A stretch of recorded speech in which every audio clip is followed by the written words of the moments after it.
decir, no hay casta sindical en España. Pida perdón. Gracias, presidenta. Señora Díaz, no se haga ilusiones. A mí este aplauso me ha sonado despedida. El hermano de Pedro Sánchez tramita su mudanza a Japón en plena causa judicial en España. La audiencia no logra localizar al hermano de Sánchez para citarle a su juicio por delitos de corrupción. Bienvenidos a Libertad 17. Mi nombre es Sergio Gravezo y hoy vamos a analizar los asuntos más relevantes del día en la República Socialista Sanchista. Esta mañana el Congreso de los Diputados ha celebrado una sesión de pseudo-control al gobierno de Pedro Sánchez. Si bien trataremos los puntos más importantes de lo sucedido en el Congreso de los Diputados más adelante en este vídeo, antes hay que repasar unas noticias que son realmente devastadoras para el gobierno de Pedro Sánchez. En este canal tenemos un principio básico: nunca se crean a un político que no defiende a sus propios ciudadanos. O si lo prefieren, huyan de cualquier político que en el nombre de la solidaridad tenga que priorizar las necesidades de los de fuera antes incluso que a su propio vecino. Y es que atendiendo a ese principio, hoy España se ha levantado con dos noticias que son brutales para el gobierno de España, pero que el sanchismo está intentando opacar. Y es que el hermano de Pedro Sánchez está a punto de ser declarado en busca y captura. El juez que está investigando los presuntos casos de corrupción en los que está implicado el hermano de Pedro Sánchez es incapaz de ponerse en contacto con él. Última hora, la audiencia no logra localizar al hermano de Sánchez para citarle a su juicio por delitos de corrupción. El hermano de Pedro Sánchez se enfrenta a dos delitos: malversación y tráfico de influencias. La acusación le pide 3 años de cárcel, inhabilitación para cargo público durante 15 años. Y si aún así se pudiera escapar de prisión y de una inhabilitación a cargo público, es muy probable que acabe multado por la administración. Y entonces, materialmente, ¿dónde se encuentra la Oficina de Artes Escénicas? Pues no le podría decir. ¿Con quién trabaja usted habitualmente todos los días? Bueno, bastante con Ángel Seco. Sí, con Ángel Seco, sí, seguro. ¿Quién es este señor? Ángel Seco es... pues no le podría decir qué puesto tiene. Tenía tan clara su impunidad que ni se preparó el juicio. Como se puso muy nervioso el hermano de Pedro Sánchez cuando ya sabía que iba a tener que sentarse en el banquillo, solicitó un visado para poder trasladarse y vivir en Japón. Curiosamente, Japón no tiene tratado de extradición con España, es decir, que no podría reclamar la justicia española a Japón el delito que ha hecho el hermano de Pedro Sánchez en España. En otras palabras, estaría fugado de la justicia española y podría disfrutar de su libertad en Japón. Este señor es muy tonto para lo que quiere, pero muy listo para lo que le interesa. El hermano de Sánchez vivía oculto en Moncloa mientras simulaba que lo hacía en Portugal para pagar menos impuestos. En otras palabras, que el hermano de Pedro Sánchez se ha pirado. Y otro indicio más, otra prueba más de que Pedro Sánchez está de rodillas frente a Marruecos. Marruecos se convirtió en el mayor receptor de ayudas españolas tras el espionaje a Sánchez. Y es que solamente entre 2021 y 2022 el gobierno de Sánchez pagó a Rabat más de 60 millones de euros en diferentes conceptos y utilizando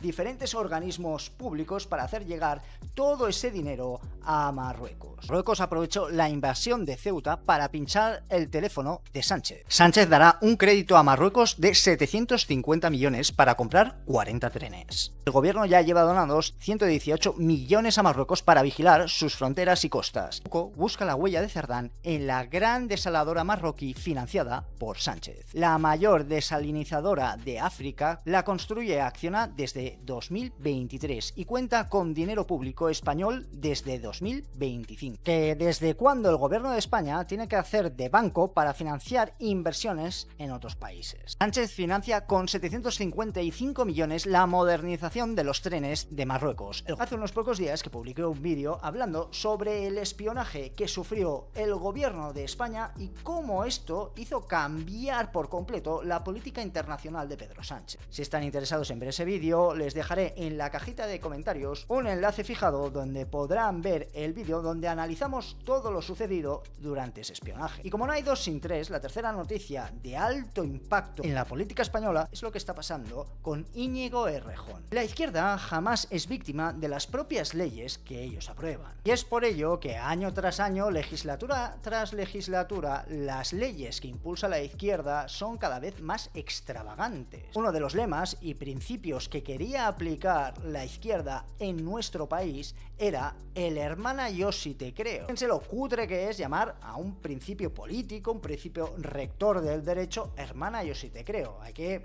tenerlos cuadrados. Pero si ya era feo el lema, lo peor era lo que intentaba promulgar. Y es que según este principio, cualquier mujer que dijera que ha sido víctima de un acoso, de un abuso o de una violación sexual, se tenía que creer a la mujer en un juicio sin que ésta presentara ninguna prueba, simplemente con su palabra. Probar la inocencia de una persona es prácticamente imposible. Uno puede probar la culpabilidad de alguien, pero probar que uno es inocente al 100%, eso es imposible, pero en absolutamente nada. El impacto que tenía era brutal, porque se estaba invirtiendo la carga de la prueba. En español mundano significa que el acusado tenía que probar su inocencia. Esto es una barbaridad legal que no tiene ningún sentido. Y esta chorrada la defendía a capa y espada Íñigo Errejón, ahora víctima de sus propias palabras y de su propia política. No hay denuncias falsas, hay una derecha fanática cuyo trabajo es criminalizar a las mujeres. Por suerte para todos, Íñigo Errejón ya estaba sufriendo las consecuencias de su ideología, las consecuencias de la política que él había promulgado y sobre todo las consecuencias de la ley que él había favorecido. Y sin embargo, el primer caso por el cual estaba siendo acusado y juzgado y parecía que se iba a librar, ahora mismo tiene encima de la mesa un caso que tiene muy mala pinta. Una segunda mujer denuncia a Íñigo Errejón por agresión sexual. Ahora veremos extractos de la denuncia que ha presentado ante el juzgado la víctima, que está llamando violador a Íñigo Errejón. Posteriormente decidimos abandonar el lugar y desplazarnos al dormitorio de Errejón en el vehículo de un amigo suyo. Durante el trayecto, Errejón comenzó a introducirme los dedos en la vagina sin mi consentimiento. Yo manifesté de forma expresa mi negativa, diciendo que no quería y tratando de apartarme físicamente, produciéndose un forcejeo. Errejón persistió en su conducta, intentando penetrarme pese a mi oposición activa. Esto pinta muy mal para Íñigo Errejón. Esto pinta muy mal para Íñigo Errejón. Este tipo de acusaciones, este tipo de afirmaciones normalmente van respaldadas con informes médicos que demuestra que existe una agresión sexual. Esto para Íñigo Errejón es su muerte civil. Este señor se enfrenta a años de cárcel. Únete a nuestros canales de difusión de WhatsApp y Telegram, que podrás ver en la cajita de descripción, y así no te perderás ninguno de los análisis de la República Socialista Sanchista. Esta mañana los españoles hemos sufrido la sesión de control al gobierno en el Congreso de los Diputados. La mañana ha sido tan movida que hasta uno de los miembros del gobierno ha rechazado volverse a presentar como candidato a la presidencia del gobierno en las próximas elecciones. Yolanda Díaz anuncia que no será candidata del partido que reemplazará a Sumar. Pero ojo, que nadie se piense que esto lo hace por bondad y por colaborar con el nuevo partido que surja a partir de su formación Sumar. Yolanda Díaz ahora lo que está haciendo es salir al mercado de fichajes. Ella se vende por un apoyo a una candidatura en particular a cambio de que ella entre en las listas electorales de esa nueva formación política. De lo contrario, Yolanda Díaz hubiera dicho que dejaba la política después de acabar su etapa en el Ministerio de Trabajo. Yolanda Díaz se ponía muy mayúscula en el Congreso de los Diputados en esa sesión de control al gobierno cuando la oposición preguntaba a la ministra de Trabajo. Sin embargo, en ese momento todavía no se había publicado la noticia en la cual se hablaba de que Yolanda Díaz rechazaba ser candidata en la nueva formación que iba a surgir a partir de la formación Sumar. Y señor de Olano, le pido respeto y que retire lo que acaba de decir, porque ¿sabe a quién represento? A la dignidad de la gente trabajadora de este país. Retire la casta sindical. Represento a la dignidad de la gente trabajadora de este país. Basta ya. Señor de Olano, es grave lo que acaba de decir. No hay casta sindical en España. Pida perdón.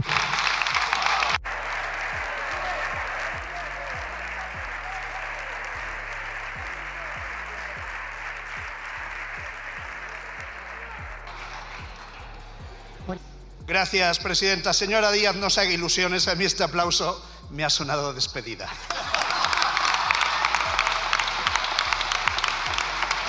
Como su renuncia a ser una nueva candidata a la presidencia del gobierno ya era un clamor en todos los medios de comunicación, la ministra de Trabajo se ha visto obligada a hacer un anuncio en sus redes sociales. Todas y a todos. Como sabéis, esta mañana he comunicado mi intención de no repetir como candidata en las próximas elecciones generales. Lo he querido hacer con calma, explicando los motivos, pero también quiero dirigirme a vosotros y a vosotras. Ya empiezan los problemas. Y deciros algo más. Estamos viviendo momentos muy difíciles en el mundo. Hay guerras, hay incertidumbre, hay mucha desigualdad, hay miedo. Lo sé porque me lo decís muchos de vosotros. Porque el miedo tú ni lo conoces, no sabes ni lo que es. Y cuando hay miedo, siempre aparecen quienes intentan aprovecharse para odiar y hacer daño. Son quienes nos dicen que la política no sirve. No, la que no sirve para la política eres tú, Yolanda Díaz. No les voy a hacer sufrir y les voy a poner todo el vídeo y vamos a analizarlo punto por punto porque no tiene ningún sentido. Es absolutamente vacío el mensaje de Yolanda Díaz y lo único que está intentando hacer frente a la ciudadanía es salvar los muebles. La gente habla como si no estuviera gobernando nuestro país. Llevan más de 7 años, van por su 8º año y son incapaces ni tan siquiera de reconocer que están al frente de un gobierno. Y fíjense en la actitud que ha tenido Pedro Sánchez nuevamente cuando responde a una pregunta de Núñez Feijóo. Sé que su estrategia es dejar a España ingobernable, pero le saldrá mal. Reconstruiremos todo lo que usted ha dañado y me comprometo a ello. En 2 horas me siento con los médicos a los que su gobierno les insulta, trabajando por el futuro mientras usted representa al pasado. Señoría, si sigue usted así, nos acabará intentando convencer que el 23F lo paró usted. Muchas gracias, señoría. Tiene la palabra. Lo más interesante, señor Feijóo, es que eso se lo llevaba usted escrito. Es que me lo imagino delante del espejo, leyendo y diciendo esa sarta de mentiras y de bulos y de infamias. Es que es a lo único que se dedica, señor Feijóo. Para una cosa que tiene que usted hacer a la semana, que es venir aquí a hacer una sesión de control con una cierta dignidad como jefe de la oposición, basándose en hechos. Y viene aquí y me lee una sarta de mentiras. Señor Feijóo, ya que se pone a dar lecciones, le digo, no sé, ¿Móstoles? ¿Qué va a hacer usted en Móstoles, señoría? ¿Qué va a hacer usted con los pocholos que en la Comunidad de Madrid se dedican a gestionar la educación de los hijos y las hijas de los madrileños? ¿Qué va a hacer con la empresa Quirón y la sanidad? ¿Qué va a hacer usted, por cierto, con ese señor Mazón que le han señalado diciendo negligente o grosera negligencia? Señor Feijóo, por favor, en lo que ha quedado. En lugar de política para adultos, política para ultras. La cara de Montse Mínguez, la cara de la portavoz del Partido Socialista, refleja la actuación de Pedro Sánchez en el Congreso de los Diputados. En mi opinión, el objetivo de Pedro Sánchez a nivel comunicativo es muy claro: desprestigiar totalmente la política española y presentarse en las elecciones nacionales como aquella persona que va a volver a aportar dignidad a nuestro país. Recuerden perfectamente estas palabras, porque esa estrategia la va a intentar implementar en las próximas elecciones. De la palabra. Sí, yo lo entiendo, que debe ser muy frustrante venir los miércoles y escuchar a su líder de bancada. Es muy frustrante. Para una cosa que le piden a la semana y claro, vienen aquí y... Me encanta que Pedro Sánchez se crea que es listo. Pero mire, señora Nogueras, simplemente decirle que este gobierno ha bajado los impuestos a las pequeñas y medianas empresas y ha bajado los impuestos también a las rentas inferiores a los 20.000 euros. Llevamos, para que tenga usted el conocimiento, un incremento de la financiación en Cataluña. Un incremento de la financiación en Cataluña. Pero bueno, qué polémica. Señores diputados, por favor, silencio. Un poco de respeto a la institución. Eso lo dice la presidenta del Congreso de los Diputados. Cuando el presidente del gobierno descalifica de una manera de verdad asquerosa al jefe de la oposición, por cierto, una persona que ha sacado más votos que el propio presidente del gobierno, lo descalifica, lo tira al suelo, se ríe de él, lo pisotea y encima se mea en su cara, y luego los que tienen que callar son los miembros que están actualmente en la oposición. La desfachatez de los socialistas es que no tiene nombre.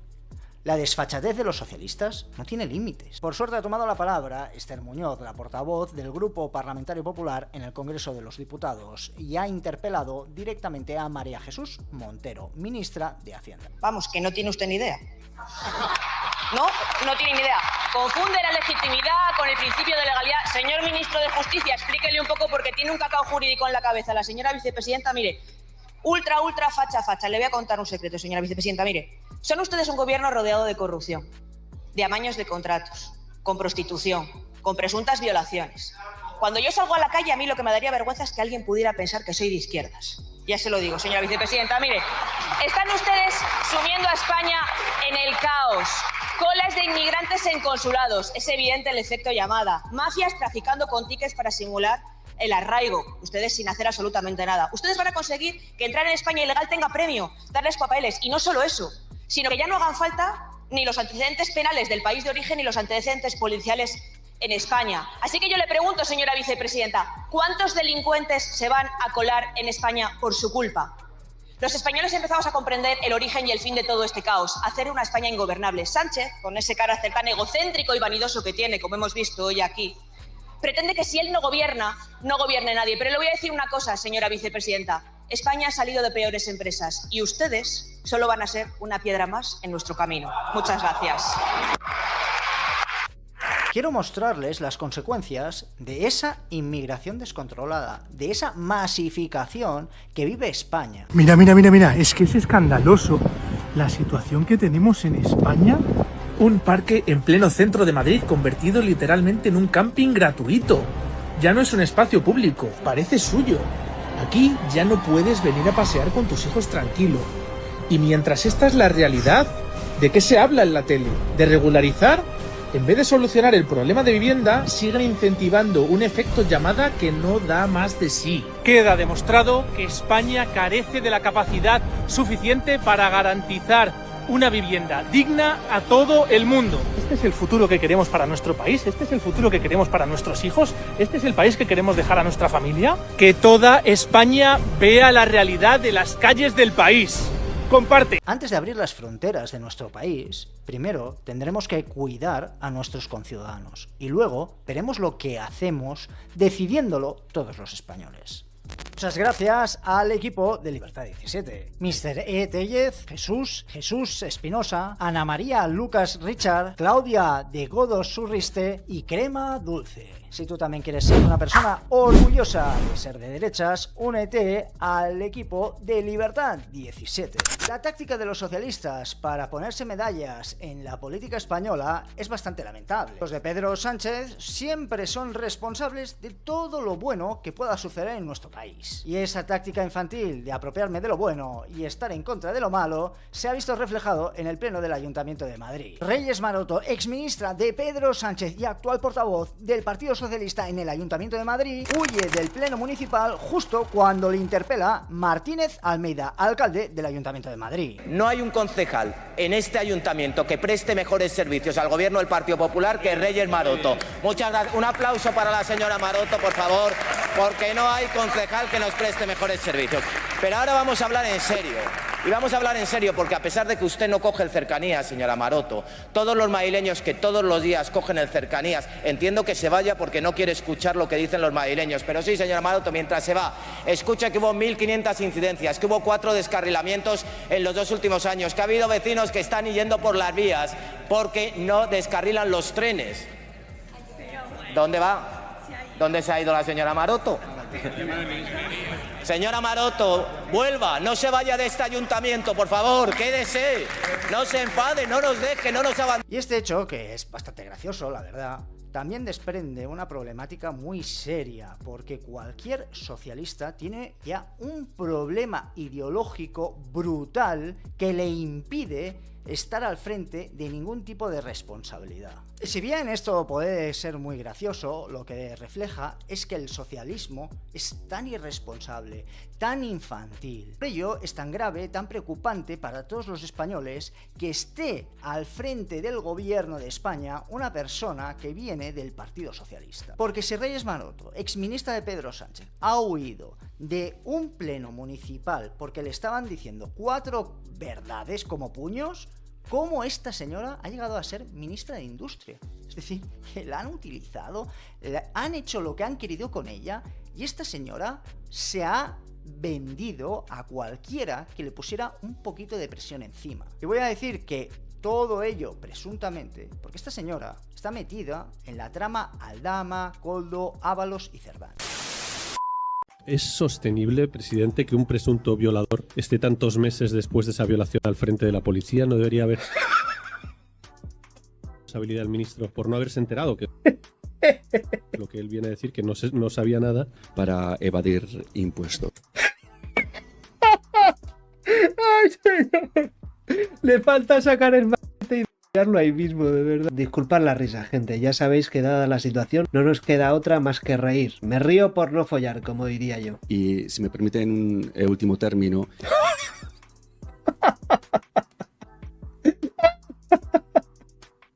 Me he quedado estupefacto con esto.